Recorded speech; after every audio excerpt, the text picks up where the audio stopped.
Hello friends, आज हम बात करेंगे मॉप अप राउंड के ऊपर कि मॉप अप राउंड में किस टाइप की स्टूडेंट पार्टिसिपेट कर सकते हैं। इसके साथ साथ जो है आपको चॉइस फिलिंग करते समय किस तरीके से सावधानी रखना है।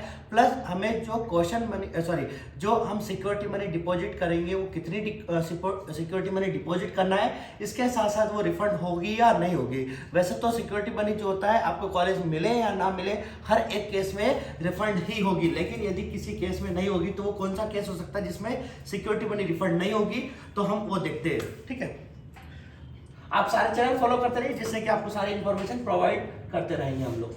चलिए, तो अपन बात करेंगे स्टूडेंट एडवाइजरी की for mop up round. Mop up round में किस टाइप के स्टूडेंट पार्टिसिपेट कर सकते हैं और क्या उसका प्रोसीजर रहेगा, उसके ऊपर बात करने वाले हैं। ठीक है, कुछ टेक्निकल प्रॉब्लम होने की वजह से ये वीडियो पब्लिश करने में थोड़ी सी देर हो रही है, तो उसके लिए हम आपको सॉरी बोलेंगे।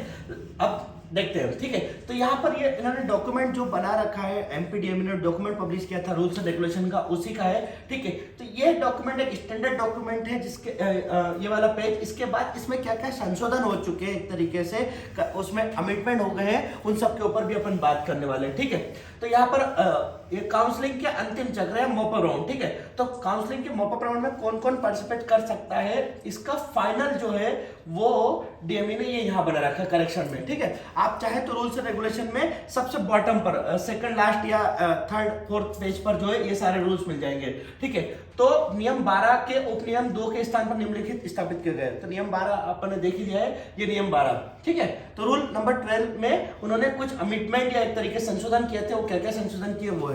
ठीक है, तो सबसे पहले ध्यान इन्होंने दिखा रखा है कि कौन कौन से स्टूडेंट जो है मॉप अप राउंड में पार्टिसिपेट कर सकते हैं। ठीक है, अंतिम चक्र का मतलब यही होता है यहाँ पर कि जो अंतिम चक्र लिखा है इसका मतलब यह मॉप अप राउंड। ठीक है, तो मतलब सेल्स से रिलेशन नहीं है इसका। ठीक है, काउंसलिंग का अंतिम चक्र का यहाँ पर जो मतलब है वो मॉप अप राउंड से। ठीक है, मैं आपको एक बार दिखा देता हूँ, ये यहाँ पर लिखा हुआ है काउंसलिंग के अंतिम चक्र मॉप अप राउंड में प्रवेश हेतु आमंत्रण। ठीक है, तो एक स्टैंडर्ड रूल बने थे, उसके बाद जो 2021 में क्या क्या उन्होंने एक तरीके से अमेंडमेंट करे हैं, उसमें एडिटिंग वगैरह क्या करी है ये, तो हमारे लिए जो फाइनल रूल रहेंगे वो ये रूल रहेंगे। किसके लिए? मॉप अप के लिए। क्या क्या? तो कौन कौन से स्टूडेंट पार्टिसिपेट कर सकते हैं काउंसलिंग के अंतिम चक्र, मतलब मॉप अप में केवल निम्नलिखित पंजीकृत अभ्यर्थियों के नाम पर विचार किया जाएगा, मतलब जो कि एक तरीके से सीट अलॉटमेंट के लिए एलिजिबल रहेंगे। कौन से? ऐसे स्टूडेंट जिन्होंने काउंसलिंग के फर्स्ट एंड सेकंड राउंड में आवंटन आदेश जारी नहीं किया गया। ठीक है, मतलब ऐसे स्टूडेंट जिनको अभी तक ना तो फर्स्ट राउंड में ना सेकंड राउंड में अभी तक किसी भी टाइप का जो है अलॉटमेंट नहीं हुआ है, वो भी मॉप अप राउंड में पार्टिसिपेट कर सकते हैं। एक स्टूडेंट की कैटेगरी हो गई, सेकंड कैटेगरी हो गई ऐसे स्टूडेंट जिन्हें फर्स्ट और सेकंड राउंड की काउंसलिंग में पर्टिकुलर कोई ना कोई सीट अलॉट हो गई है और उन्होंने एडमिशन ले लिया है, लेकिन फर्स्ट राउंड और सेकंड राउंड दोनों में ही उन्होंने कहीं ना कहीं अपग्रेडेशन का ऑप्शन चूज किया है, वो सब स्टूडेंट भी मॉप अप राउंड में पार्टिसिपेट कर सकते हैं। ठीक है, तो पहले स्टूडेंट तो वो होंगे जिनको किसी भी टाइप की कोई सीट अलॉट नहीं हुई है, वो भी पार्टिसिपेट कर सकते हैं। फर्स्ट और सेकंड राउंड में सीट अलॉट नहीं हुई है, वो भी मॉप अप में पार्टिसिपेट कर सकते हैं। एज वेल एज ऐसे स्टूडेंट जिन्होंने चाहे फर्स्ट राउंड हो या सेकंड राउंड, मतलब फर्दर अभी तक सेकंड राउंड तक मॉप अप राउंड का ऑप्शन चूज किया है, वो भी मॉप अप मतलब सेकंड राउंड तक अपग्रेडेशन का ऑप्शन चूज किया है, वो भी मॉप अप में पार्टिसिपेट कर सकते हैं। प्लस थर्ड स्टूडेंट ऐसे होंगे जो कि न्यू स्टूडेंट, ठीक है, न्यू स्टूडेंट जिन्होंने कि अभी तक काउंसलिंग में पार्टिसिपेट ही नहीं करा था, तो मॉप अप में अभी एक बार और एमपीडीएमई ने विंडो ओपन किया है फ्रेश रजिस्ट्रेशन के लिए,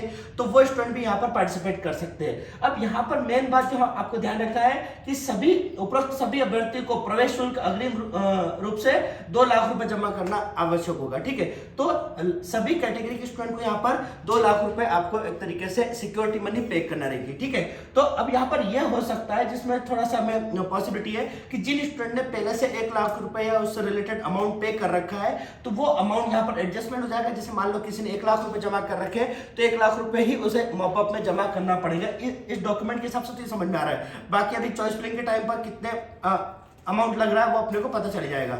ठीक है, अब नेक्स्ट बात करते हैं अपन, तो कौन कौन से स्टूडेंट काउंसलिंग में पार्टिसिपेट कर सकते हैं मॉप अप राउंड के लिए, ये क्लियर हो गया। ठीक है, कितना अमाउंट लगे उसकी हमने बात कर ली है कि 2 लाख रुपए आपको ओवरऑल पे करना रहेंगे। ठीक है, जिनको एक तरीके से कॉलेज अलॉट हो गया है तो उन्हें 1 लाख रुपए यदि पे कर रखे तो 1 लाख और करना रहेगा। जिनको फ्रेश अलॉटमेंट होगा, ठीक है, या फ्रेश पार्टिसिपेट कर रहे हैं, उन सबको जो है 2 लाख रुपए पे करना पड़ेंगे। अब आती है बात अपग्रेडेशन की। ठीक है, तो मेजोरिटी वाइज स्टूडेंट ने, बहुत सारे स्टूडेंट ऐसे हैं जिन्होंने कि सेकंड राउंड में अपग्रेडेशन का ऑप्शन चूज करा है। तो आपको मैं एक और बात बताता हूं, जिन भी स्टूडेंट ने अपग्रेडेशन का ऑप्शन चूज करा है और जो स्टूडेंट फ्रेश पार्टिसिपेट कर रहे हैं काउंसलिंग में, उन दोनों स्टूडेंट के लिए जिनने अभी तक फर्स्ट या सेकंड राउंड में सेटिस्फाई कर दिया, वो तो काउंसलिंग में डेफिनेटली कॉलेज लेकर के घर बैठ गए, तो उनको तो अभी कुछ नहीं करना, बस सीधे कॉलेज में जाकर के एक तरीके से क्लासेस कंटिन्यू करना जब भी कॉलेज वाले बोले, है ना। जिनने अपग्रेडेशन का ऑप्शन चूज किया है और जो स्टूडेंट फ्रेश एक तरीके से चॉइस फिलिंग, दोनों ही टाइप के स्टूडेंट को मैं हम लोगों की तरफ से एक एडवाइस देने की कोशिश करेंगे हम लोग कि आप सिर्फ वही कॉलेज को अपग्रेडेशन में डालिए मॉपअप के लिए या फिर चॉइस फिलिंग डालिए जो कि आप लेने के लिए एनी हाउ कंडीशन रेडी है, ठीक है। मतलब कि अभी तक क्योंकि हमने देखा है कि चाहे वो फर्स्ट राउंड हो सेकंड राउंड में पेरेंट्स या स्टूडेंट इतने कंफ्यूज है सर अब हमें ये नहीं लेना, क्या करें क्या नहीं करें। तो देखो फर्स्ट राउंड या सेकंड राउंड तक हमारे पास एक ऑप्शन था कि यदि कॉलेज अलॉट भी हो गया तब भी हम कॉलेज को लेफ्ट कर सकते हैं, कॉलेज छोड़ सकते हैं, ठीक है, किसी टाइप का कोई बॉन्ड नहीं लग रहा था। लेकिन अब हमें मॉपअप में यदि सीट अलॉट हो जाती है तो हमें लेना ही पड़ेगी, ठीक है।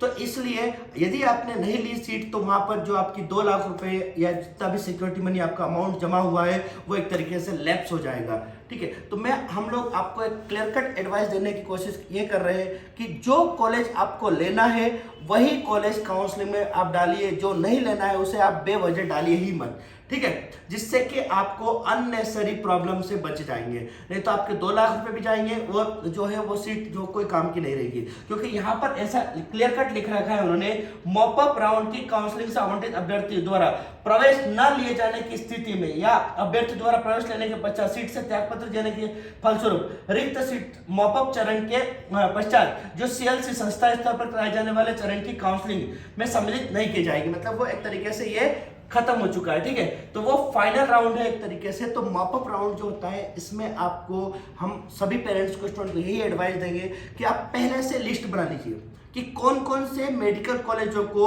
आपको काउंसलिंग में डालना है, प्लस उसमें आपको ये देखना है कि कॉलेज जो है उसमें एमबीबीएस लिखा होना चाहिए, नहीं तो बाय चांस कभी गलती से आपने बीडीएस डाल दिया तो भी आप प्रॉब्लम में फंस सकते हैं, ठीक है। तो सभी पेरेंट्स को मैं एक ही एडवाइस दूंगा हमारी तरफ से या फिर एक तरीके से स्टूडेंट को कि आप सिर्फ वही कॉलेज फिलअप करिए जो कि आप लेने के लिए any how condition ready sir, ठीक है। जो कॉलेज आपको नहीं लेना है वो आप चॉइस फिलिंग में डालिए ही मत, जिससे कि आपको कॉलेज अलॉट ही नहीं होगा। और यदि आपको कॉलेज जैसे कि मान लो कि प्रॉपर कॉलेज जो आपको पसंद है, ठीक है, वो कॉलेज डाल दीजिए आप, जो कॉलेज पसंद है वो कॉलेज डाल दीजिए। आपको यदि मिलेगा तो अच्छी बात, नहीं मिलेगा तो आपके जो 2 लाख रुपए 1 लाख रुपए जितने भी आपने अमाउंट पे किया है वो सारा अमाउंट जो है काउंसलिंग कंप्लीट होने के बाद आपको कॉलेज मिल जाएगा। यहाँ पर एक और चीज क्लियर कर देते हैं कि बार बार आप लोग पूछते हो, तो ये जो अमाउंट जो सिक्योरिटी मनी आपको पे की जाती है वो किसी भी कंडीशन में, मतलब कि यदि आपको कॉलेज अलॉट हुआ है या नहीं अलॉट हुआ है, दोनों ही कंडीशन में ये पूरा अमाउंट रिफंड हो जाएगा।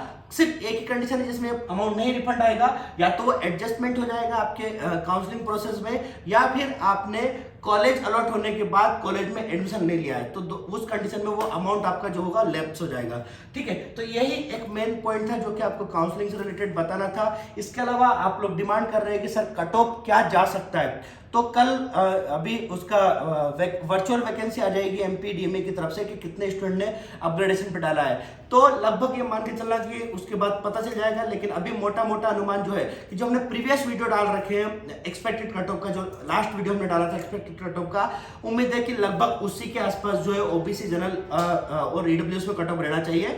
एससी में और एसटी में तो डेफिनेटली जितना हमने बताया उससे कई नंबर कम जो है नीचे ऑलरेडी जा चुका है। तो ओबीसी जनरल ईडब्ल्यूएस में अभी भी हम लोगों की यही उम्मीद है कि जो 50 से 55 के आसपास जो है प्राइवेट मेडिकल कॉलेजों को कट ऑफ जाना चाहिए, ठीक है। तो एक उम्मीद यही है कि उसे और अभी पता चल जाएगा। तो उम्मीद है कि आपको मॉपअप राउंड से रिलेटेड जितने भी क्वेरीज थी वो सारी हम लोगों ने एड्रेस कर ली होगी। इसके अलावा भी आपको कोई डाउट हो तो आप 10 AM के बाद थोड़ा सा आप लोग थोड़ा जल्दी कॉल करते थे तो 10 के बाद कॉल करना, या फिर आप इंस्टाग्राम टेलीग्राम व्हाट्सएप पर हमें मैसेज कर सकते हैं। जितना हो सके हम आपको रिप्लाई करेंगे। Okay, thank you so much.